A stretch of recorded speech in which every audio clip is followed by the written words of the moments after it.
BRS మాజీ MLA Shakeel కొడుకు రహీల్ కు రిమాండ్ విధించారు. ఈ నెల 22 వరకు రిమాండ్ విధించారు జడ్జి. చెంచల్గూడ జైలుకు రహీల్ ను తరలించారు. హైదరాబాద్ కు వచ్చిన రహీల్ ను ఎయిర్పోర్ట్ లో పోలీసులు అదుపులోకి తీసుకున్నారు. ప్రజాభవన్ వద్ద బారికేడ్ ను ఢీకొట్టిన కేసులో మాజీ ఎమ్మెల్యే షకీల్ కొడుకు రహీల్ ప్రధాన నిందితుడిగా ఉన్న విషయం తెలిసిందే.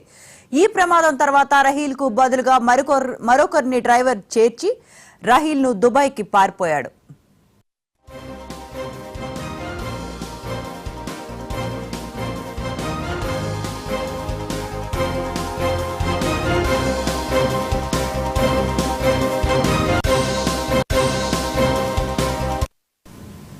దీంతో వివిధ సెక్షన్ల కింద కేసు నమోదు చేసిన పోలీసులు దుబాయ్ కు పరారు కావడంతో అతడిపై లుకౌట్ కేసులు నమోదు చేశారు. ఈ క్రమంలో ఇవాళ హైదరాబాద్ కు రావడంతో పోలీసులు అదుపులోకి తీసుకున్నారు. ఈ కేసులో బోధన్ మాజీ ఎమ్మెల్యే షకీల్ ను కూడా పోలీసులు నిందితుల జాబితాలో చేర్చారు. సాక్ష్యాలను తారుమారు చేసిన ఆరోపణల నేపథ్యంలో ఆయనపై అభియోగాలు మోపారు.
బీఆర్ఎస్ మాజీ ఎమ్మెల్యే షకీల్ కొడుకు రహీల్ కు రిమాండ్ విధించారు. ఈ నెల 22 వరకు రిమాండ్ విధించారు జడ్జి.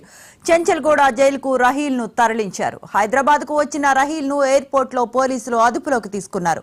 ప్రజాభవన్ వద్ద బారికేడ్ ను ఢీకొట్టిన కేసులో మాజీ ఎమ్మెల్యే షకీల్ కొడుకు రహీల్ ప్రధాన నిందితుడిగా ఉన్న విషయం తెలిసిందే. ఈ ప్రమాదం తర్వాత రహీల్ కు బదులుగా మరొకరు డ్రైవర్ ని చేర్చి రహీల్ దుబాయ్ కు పారిపోయారు. దీంతో వివిధ సెక్షన్ల కింద కేసు నమోదు చేసిన పోలీసులు దుబాయ్ కు పరారు కావడంతో అతడిపై లుకౌట్ నోటీసులను జారీ చేశారు. ఈ క్రమంలో ఇవాళ హైదరాబాద్ కు రావడంతో పోలీసులు అదుపులోకి తీసుకున్నారు. ఈ కేసులో బోధన్ మాజీ ఎమ్మెల్యే షకీల్ ను కూడా పోలీసులు నిందితుల జాబితాలో చేర్చారు. సాక్ష్యాలను తారుమారు చేసిన ఆరోపణల నేపథ్యంలో ఆయనపై అభియోగాలు మోపారు. అయితే ఇదే అంశానికి సంబంధించిన ఫుల్ అప్డేట్స్ మా క్రైమ్ బ్యూరో చీఫ్ మధు అందిస్తారు. మధు, ప్రమాదం జరిపిన తర్వాత ప్రమాదం నుంచి తప్పించుకోవడానికి అనేక కుయుక్తులు పన్నడం. సో ఈ నేపథ్యంలోనే అసలు ఏం జరిగింది, ప్రజాభవన్ వద్ద జరిగినటువంటి రోడ్ యాక్సిడెంట్ ఏదైతే ఉందో అక్కడ ఉన్నటువంటి బ్యారికేడ్లను ఢీకొట్టిన తర్వాత డ్రైవర్ ని తాను వెహికల్ నడిపించడమే కాకుండా నడిపినటువంటి వెహికల్ డ్రైవర్ ని మారుస్తూ, అంటే ఒక వ్యక్తి డ్రైవింగ్ చేస్తే ప్రమాదం జరిగితే ఆ ప్రమాదంలో తానని కాకుండా వేరే వ్యక్తిని చేర్చే విధంగా ఒక ప్లాన్ చేయడం, ఆ ప్లాన్ కి అక్కడే ఉన్నటువంటి పోలీసుల సహకారం తీసుకోవడం, ఇదంతా కూడా మనం చేసినటువంటి వ్యవహారమే. హైదరాబాద్ పంజాగుట్ట ప్రజాభవన్ వద్ద జరిగినటువంటి ఈ మొత్తం వ్యవహారంలో రహీల్, షకీల్ కుమారుడైనటువంటి రహీల్ ఎవరైతే ఉన్నారో ఆ రహీల్ తెల్లవారుజామున తన ఇంట్లో పనిచేసేటటువంటి వ్యక్తిని తీసుకొని వచ్చేసి అతన్ని పేరు ఇందులో చేర్చడానికి ప్రయత్నం చేసి అక్కడే పోలీసులను మేనేజ్ చేసినటువంటి కేసు పైన దర్యాప్తు జరిపినటువంటి పోలీసులు ఇందులో రహీల్ ఇన్వాల్వ్మెంట్ ఉంది, రహీల్లే ఈ ప్రమాదం జరిపింది అండ్ మోరోవర్ కేసును తప్పుదోవ పట్టించే ప్రయత్నం చేసింది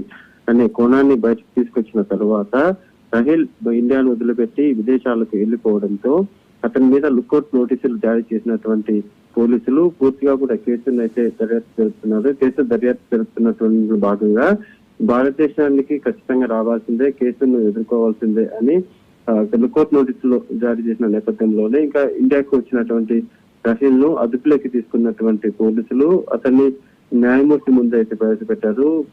న్యాయమూర్తి ముందు ప్రవేశపెట్టిన తర్వాత రహీల్ కు రిమాండ్ అయితే విధించడం జరిగింది. అయితే ఈ నెల 22వ తేదీ వరకు రిమాండ్ విధించిన నేపథ్యంలోనే ఈ కేసుకు సంబంధించి కస్టడీ పిటిషన్ కూడా పోలీసులు దాఖలు చేయబోతున్నారు. రహీల్ తమ కస్టడీకి ఇస్తే కేసుకు సంబంధించి జరిగినటువంటి పరిణామాలన్నీ కూడా విచారించాల్సిన నేపథ్యంలోనే తమ కస్టడీకి ఇవ్వాలంటూ కూడా పోలీసులు ఈ రోజు ఒక కస్టడీ పిటిషన్ దాఖలు చేసే అవకాశం ఉంది. వన్స్ కస్టడీలోకి తీసుకున్న తర్వాత ఈ కేసులో అంటే ఈ దర్యాప్తులో ఇంకా ఎవరెవరు ఇన్వాల్వ్మెంట్ ఉంది, ఎవరెవరు సహకరించారు, విదేశాలకు వెళ్ళిపోవడానికి సహకరించినటువంటి పర్సన్స్ ఎవరు, అండ్ మోర్ ఓవర్ పోలీసులు ఆ రోజు పంజాగుట్ట ఇన్స్పెక్టర్ ఇన్వాల్వ్మెంట్ ఏంటి, అసలు ఎవరు మధ్యవర్తిగా మాట్లాడినటువంటి వ్యక్తులు ఎవరు అనేది పూర్తి స్థాయి సమాచారం రాపించడానికి అయితే రహీల్ ని తమ కస్టడీలోకి తీసుకొని విచారించడానికి అయితే పోలీసులు ప్రయత్నాలు చేస్తున్నారు.